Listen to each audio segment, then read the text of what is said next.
नंद बाबा ग्वालों से कहते हैं कि चलो, लाला ने कहा था चलो तुम मथुरा चलो, और बहुत सारे ग्वालों को लेकर के नंद बाबा बैलगाड़ी में बैठा करके मथुरा आ गए।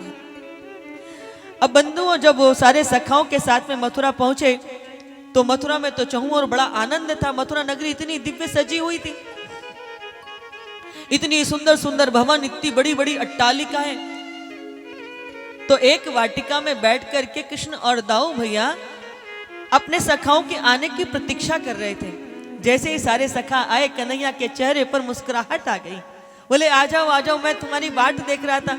अब कहते हैं बाबा मेरे सारे सखा आ गए हैं, आप यदि आज्ञा दे दो तो हम जरा मथुरा नगरी घूम आए, सुनाए कि बहुत सुंदर है।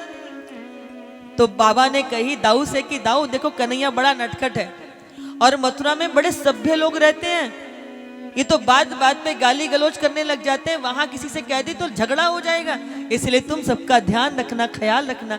दाऊ भैया बोले बाबा आप चिंता मत करो।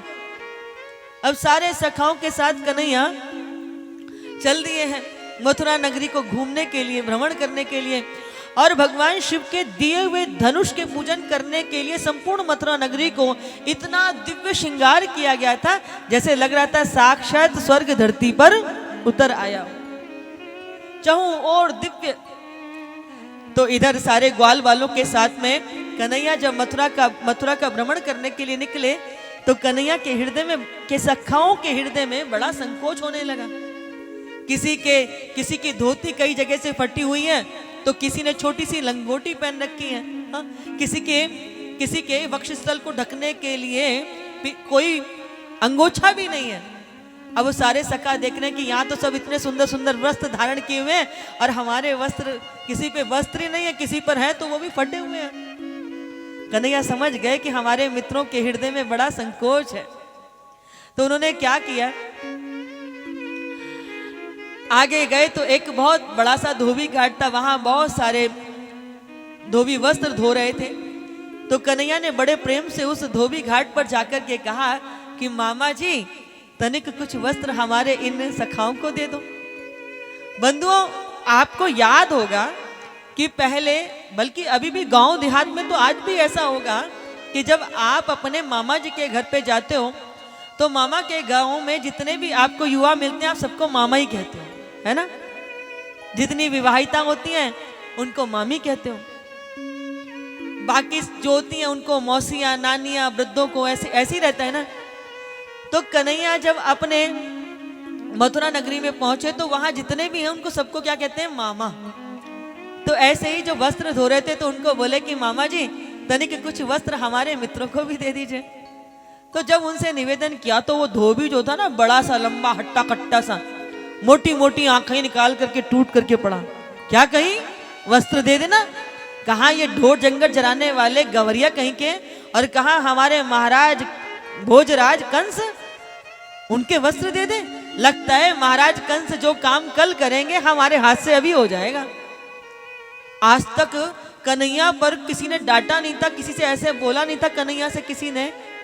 सखाओं को अच्छा नहीं लगा तो कन्हैया की टोली में जो सबसे छोटा सा नन्हा सा सखा था ना, वो कन्हैया से कहते कन्हैया दिखा दे यार पूतना वाले हाथ, बाकी जो होगी मैं संभाल लूंगा।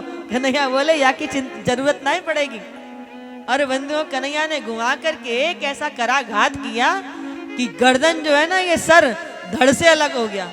अब तो सारे धोबी वस्त्र छोड़ करके घाट पे भागे, बोले भागो भागो भागो भागो, कंस को मारने वाला आ गया, अरे ये तो पूतना को मारने वाला आ गया, ये तो उसको मारने वाला आ गया। सब भाग गए छोड़ छोड़ के घाट पे। कन्हैया कहते हैं कि भैया चिंता मत करो, जिसको जो वस्त्र पसंद में आवे सो वस्त्र को पहन लो। अब बंधुओं इधर क्या हुआ कि सारे बालकों ने, ग्वाल वालों ने उन सारे वस्त्रों को पहन लिया। अब ये सखा कोई 2 हाथ के, कोई 2.5 हाथ के, कोई 3 हाथ के, कोई 5 हाथ के। अब गली बीतियों में झाड़ू बुहारी लगावे की जरूरत ना है। अब क्या है, इन्होंने जो वस्त्र पहन रखे हैं ना, इन्हीं वस्त्रों से सारी गली बुहारी हो रही है। अब सखा एक दूसरे की तरफ देख रहे, कन्हैया बोले अब का भयो लाला? तो सखा कह रहे भैया ये वस्त्र तो ऐसे लग रहे हैं जैसे हमने मगहुआ पहन लिए, काहे के मांग के पहन लिए। कन्हैया बोले चिंता मत करो, इनकी भी कोई ना कोई व्यवस्था जरूर होवेगी। आगे से एक सुदामा नाम के माली आ रहे थे, बड़ी सुंदर सुंदर पुष्प मालाएं थी, अद्भुत।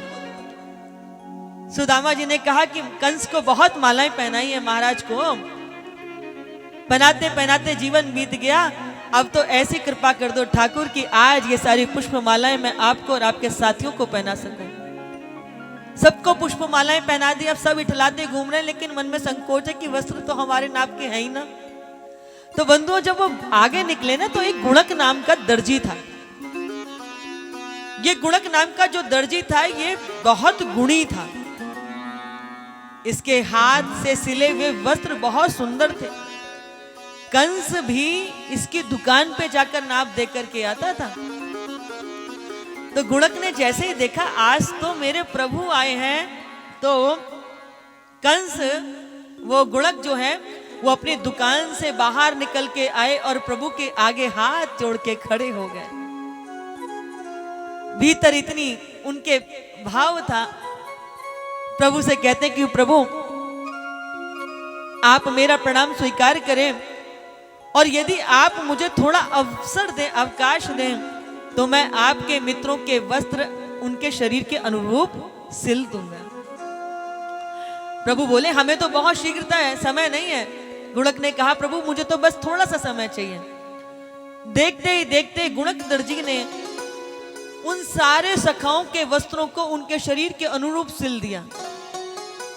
भगवान ने आशीर्वाद दिया, गुणक तुम्हें बहुत बहुत आशीर्वाद है। गुणक की प्रेम समाधि लग गई। प्रभु अपने साथियों के साथ आगे चले गए। जब गुणक को होश आया, वो दुकान के भीतर गया तो क्या देखता है कि संपूर्ण दुकान का सामान सब सोने का हो गया, लेकिन उसकी सुई और कैंची लोहे की थी। भगवान कहते हैं गुणक तेरी सुई और कैंची इसलिए मैंने लोहे की छोड़ दी कि तेरी कला जीवित रहे, बाकी कृपा से सब स्वर्ण में बदल गया। गुणक बड़े प्रसन्न हुए। अब आगे गए तो क्या हुआ कि भगवान शिव का धनुष रखा हुआ था, जहां उनका पूजन चल रहा था। हजारों सैनिक वहां पर तैनात थे कि पक्षी भी पर न मार सके। महाराज कंस का विशेष सख्त आदेश था कि पक्षी भी पर न मार सके। तो कन्हैया अपने सखाओं के साथ वहां बढ़े, और जो सैनिक सेवादार खड़े थे तो उनसे हाथ जोड़ के बोले मामा जी सुनाए भगवान शंकर ने धनुष दिया है, यदि आप आज्ञा कर दें, थोड़ी सी छूट दे दें मैं, तो हम जरा धनुष को नजदीक से छू करके देख लेंगे। सारे सैनिक बड़ी बड़ी आंखें निकाल करके अच्छा महाराज कंस का आदेश है, पक्षी भी यहाँ पर नहीं मार सकता। तो एक सैनिक दूसरे सैनिक से बोला देखियो आज तक तूने ऐसा कहीं बालक देखा है? क्या सुंदर घुंघराली अलकावली है, हाँ कितना सुंदर नील वर्ण है, कितने सुंदर कमल नेत्र हैं, क्या सुंदर शंख जैसी ग्रीवा है। और जो ठाकुर जी की नजरों में नजरें मिला ले, एक बार देख ले, फिर उसका अपने ऊपर कोई अंकुश नहीं।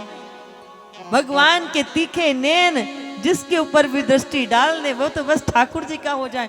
दूसरा सैनिक कहता है हाँ भैया आज तक ऐसा बालक तो कभी नहीं देखो, अरे छोटो से ही तो है, याते कहा खतरा। कन्हैया बोले हाँ मामा जी आप बिल्कुल ठीक कहते हैं, आप बड़े समझदार हैं, तनिक इनको समझाओ जरा, थोड़ा सा दर्शन ही तो करना है। और बंधुओं ऐसा भगवान ने सबको अपनी ओर आकर्षित किया। सैनिक बोले देखो तुम अकेले जाओगे और कोई नहीं जाएगा। बोले भैया हम भी तो यही कह रहे हैं, बस हमें अकेले ही तो जाने तो, जल्दी आ जाना। बोले हाँ महाराज को पता चल गई तो हमें बहुत सजा देंगे। और इधर सैनिकों से कैसे भी मान मनोबल करके ठाकुर जी अंदर पहुंचे हैं, जहां भगवान शंकर का दिया हुआ वह धनुष रखा था, उसकी परिक्रमा की है। परिक्रमा करते करते कह रहे हैं कि प्रभु क्षमा कीजिएगा, आज दृष्टता होगी, आपका दिया हुआ धनुष भंग होगा। अगर ये धनुष भंग नहीं होगा तो फिर कंस का अंत कैसे होगा, इसलिए आप मुझे क्षमा कीजिएगा। परिक्रमा करते करते करेण वामेन सलिल मुद्दतम सज्जम चकृत्वा निमिषेण पश्यताम, जैसे कोई मतवाला हाथी ईख में के खेत में घुस जाए और सूंड में फंसा के क्षणार्ध में ईख के को तोड़ देता है, गन्ने को तोड़ देता है, ऐसे ही भगवान ने एक ही क्षण के अंदर उस धनुष को दो भाग में भंग कर दिया है। जैसे ही वह धनुष भंग हुआ, कंस का सिंहासन डगमग डगमग डगमग डगमग डगमग डगमग करके डोल गया। बंधुओं जितने समय में आपकी पलक नीचे से ऊपर जाती है, पलक झपकती है, उतने क्षण में तो भगवान ने उस धनुष को भंग कर दिया। अब तो चहु और सब भयभीत हो गए कि अब क्या होगा। कंस भयभीत हो गया। अपने मंत्रियों के साथ में उसने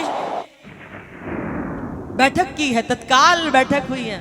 शल तोशल कूट चाणुर मुस्तिक, न जाने कितने प्रकार के, वो कितने अनेक अनेक जो महामंत्री थे, संतरी थे, वो एकत्र हुए।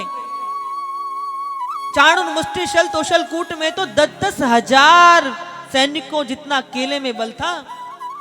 वो अपनी जंगा कूटने लगे। महाराज, आप धनुष टूटने पर भयभीत मत होजिए, आप तक पहुंचने के लिए पहले उसको हमसे सामना करना पड़ेगा।